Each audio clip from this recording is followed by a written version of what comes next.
5.7 মাত্রার ভয়াবহ ভূমিকম্পের রীতিমতো তাণ্ডবের পর আবারও কাঁপল নরসিংদী। স্মরণকালের পরপর দুবার ভূমিকম্প, এর আগে কখনোই দেখেননি এই অঞ্চলের মানুষ। এখনো স্পষ্ট ভূমিকম্পের ক্ষতচিহ্ন, মাঝখান থেকে ফেটে দুভাগ হয়ে গেছে উৎপত্তি স্থানের মাটি।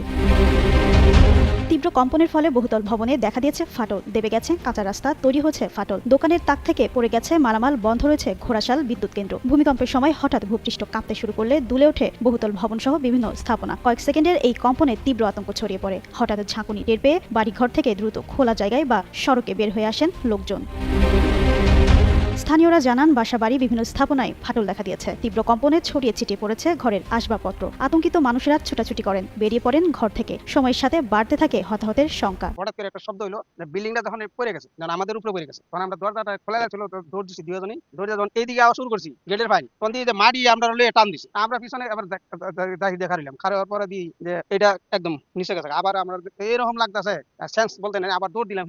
দেশ জুড়ে হতাহতের সংখ্যায় সবচেয়ে বেশি এগিয়ে ভূমিকম্পের উৎপত্তিস্থল নরসিংদী। নির্মাণাধীন ভবনের দেয়াল থেকে ইট পড়ে মোহাম্মদ ওমর নামের এক শিশুর মৃত্যু হয়। মাটির ঘর ধসে চাপা পড়ে কাজেম আলী ভুইয়া, গাছ থেকে পড়ে ফোরকান মিয়া ও ভূমিকম্পের সময় আতঙ্কে স্ট্রোক করে নাসিরউদ্দিন মারা যান। আহত হন অন্তত শতাধিক।